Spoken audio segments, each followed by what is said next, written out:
እንዲህ የሚሆኑት ጥቅማቸው ቀርቶባቸው ነው።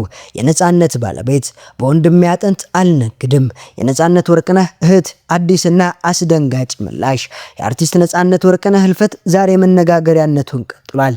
የነጻነት ባለቤቱና እህቱ ተፋጠዋል።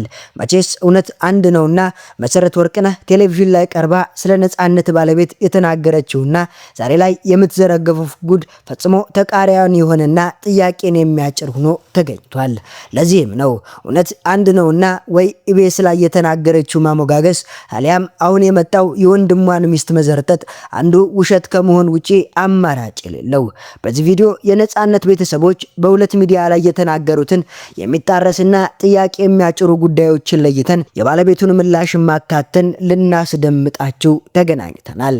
ብቻ እናንተ ቻናሉን ሰብስክራይብ፣ ቪዲዮን ላይክ እያደረጋችሁ እስከ ቪዲዮ መጨረሻ አብራችሁን እንድትጓዙም ጋበዝን።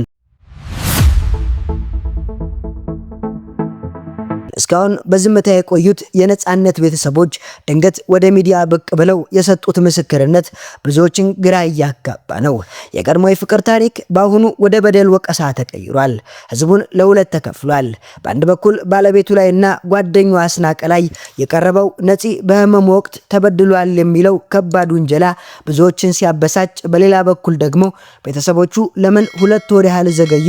የውዝግቡ መነሻ በጎፈንድሚው የተሰባሰበው ገንዘብ ቢሆንስ የሚሉ የጥርጣሬ ድምጾችም እየተሰሙ ነው። በለቅሶ ሰሞን ባለቤቱ መልካም ሴት ናት ስትል የነበረችው መሰረት ዛሬ ተመልሳ ክፉ ሴት ናት ማለቷ ትልቅ ጥያቄን ፈጥሯል። ለመሆኑ የትኛው ነው እውነት? የጓደኞቹ እስከ መጨረሻው ድረስ አብረን ነበርን ረድተነዋል የሚለው ወይስ የቤተሰቡ ተበድሏል የሚለው ክስ? በዛሬ ቪዲዮ ዛሬ ወጡ አዳዲስ መረጃዎችን ይዘን ወደ እናንተ መጥተናል። የአርቲስት ነጻነት ወርቅነህ ህልፈት እንደተሰማ በኢቢኤስ ቴሌቪዥን ከቤተሰቦች ጋር አብሮ ቀርቦ ምስክርነት የሰጠው አስናቀ ንጉሴ ስለ ነጻነት የሰጠው መግለጫ እጅግ ልብን የሚነካ ነበር። ጠዋት ሁሌ እንደዋወላለን፣ በሞተበት ዕለት እንኳን አብረን ቁርስ ልንበላ ተቀጣጥረን ነበር። ነገር ግን የባለቤቱ እናት ደውለው ድረስልኝ ሲሉኝ ተቻኩዬ ሄጄ ያገኘሁት፣ ነገር ግን ያገኘሁት በድኑን ነበር ብሏል። አስናቀ ነጻነት ወንድሜ ሰብሳቢ እያለ ሲገልጸው የነጻነት ሞት መቀበልን እንደሚከብደውና ነጻነት ሁልጊዜም የሰውን ደስታ የሚፈልግና የሰው ደስታ የሚያስደስተው መልካም ሰው እንደነበረም ተናግሮ ነበር። በዚህ ቃለ መጠይቅ አስናቀ ነጻነት ጠጪ እንዳልነበረና ከህንድ ሕክምና ተመልሶ ሙሉ ጤንነት ላይ እንደነበረ ተናግሮም ነበር። ይሁን እንጂ አሁን የነጻነት እህትና ወንድሞቹ የሚናገሩት ከዚህ ፍጹም የተለየ ነው። ጓደኞቹ መጠጥ ቤት እየወሰዱ ያጠጡት ነበር የሚለው የቤተሰቦቹ ወቀሳ የአስናቀን ነጻነት ጠጪ አልነበረም የሚለውን ንግግር ጥያቄ ውስጥ ከቶታል። ሌላው ቢቀር አርቲስት ነጻነት ወርቅነህ በኢንስታግራም ገጹ ላይ ስለ ጓደኛው አስናቀ የጻፈው ልብ የሚነካ መልእክት ረጅም ዓመት ለቆየ ጓደኝነታቸው እንደ ምስክር ሆኖ ቀርቧል። ያው የቤተሰቦቹ ንግግር ጥያቄ ውስጥ የጣለው ነጥብ ነጻነት የሞት አፋፍ ላይ በደረሰበት ጊዜ ቀድሞ የተደወለለት ለአስናቀ መሆኑ ነው። ሁሌም እንደዋወላለን የሚለው የአስናቀ ንግግርና ቤተሰቦቹ ቀድመው እሱ ጋር መጥራታቸው አስናቀ በቤት ውስጥ ያለውን ቅርበት ያሳያል የሚሉ ወገኖችም በዝተዋል። ቅርበት ከሌለው ለምን ለቤተሰቦቹ ሳይሆን ለሱ ተደወለ የሚለው ጥያቄም የብዙዎቹ ሆናል። ቤተሰቡ ነጻነትና አስናቀ ለ29 ዓመት ጓደኛ ሆኖ አልቆዩም ለሚለው እንደ ምክንያት ያቀረቡት አስናቀና ነጻነት 29 ዓመታት ውስጥ የተለያየ ቦታ ላይ ይኖሩ ስለነበር የሚለው ነው። ይሁን እንጂ ብዙዎች ይህን ምክንያት ሚዛን የማይደፋ ነው እያሉ እየተቹትም ይገኛሉ። ርቀት ጓደኝነትን አያጠፋም።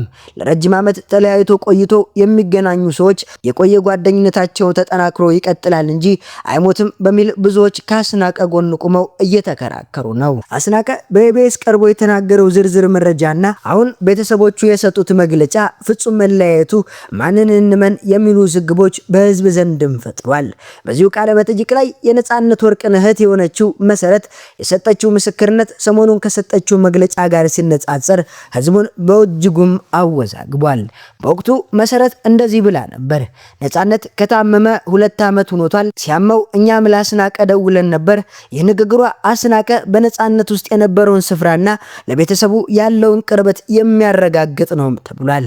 መሰረት በወቅቱ ነጻነት ያረፈ ቀን ከኔ በፊት አስኔ ነበር ያለቀሰ ነበር ያገኘሁት ማለቷ አስናቀ ለነጻነት የነበረውን ወዳጅነት በራሷ አንደበት ያረጋገጠችበት ንግግሯም ነበር። ነገር ግን ዛሬ ላይ አስናቀ የጥቅም ጓደኛ ነው ማለቷ የትኛዋ መሰረት ናት ትክክል የሚል ጥያቄ ማስነስቷል።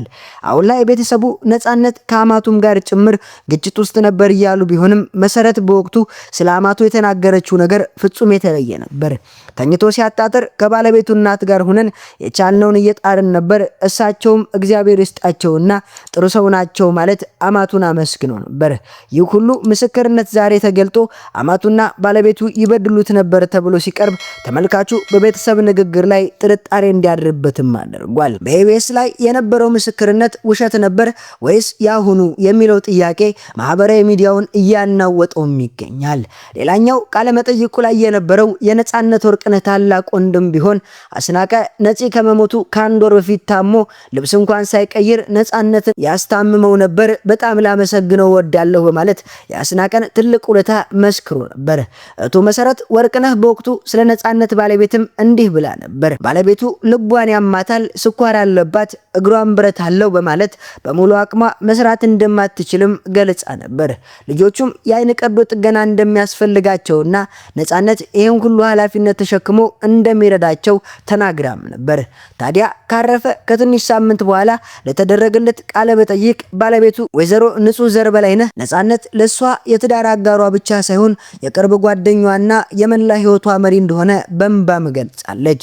በአካል ቢራራቁም በየጊዜው ስለ ልጆቻቸው ጤናና ትምህርት በስልክ እየተመካከሩ አብረው እንዳሳደጓቸውና የርቀት ትዳሩንም የመረጡት ለልጆቻቸው የተሻለ ህይወት ስሉ እንደሆነና ነጻነት የህዝብ ሳቅና የደስታ ምንጭ ቢሆንም ለእርሷ ግን የህይወቷ መሰረት እንደነበርና አሁንም ቢሆን ድንገት ብቅ የሚል እየመሰላት ሞቱን ለመቀበል መቸገሯንም ተናግራ ነበር። ይህም አሁን ቤተሰቦቹ ከተናገሩት ፈጽሞ ስለማይመሳሰል ተመልካቹም እጅጉን ግራ ተጋብቷል። በቪዲዮ ስር የሚሰጡ አስተያየቶችም የቤተሰቡን ታማኝነት እያሳጡ ነው።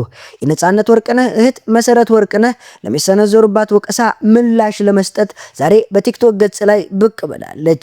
መሰረት በንግግሯ ላይ ገና ከተፈጠሩ ጥቂት ነገር ነው የተናገርነው፣ እኛ ግን ብዙ የተቃጠልንባቸውና የታገስናቸው ነገሮች አሉ በማለት በውስጣቸው የነበራቸውን ድብቅ ቁስልም ገልጻለች።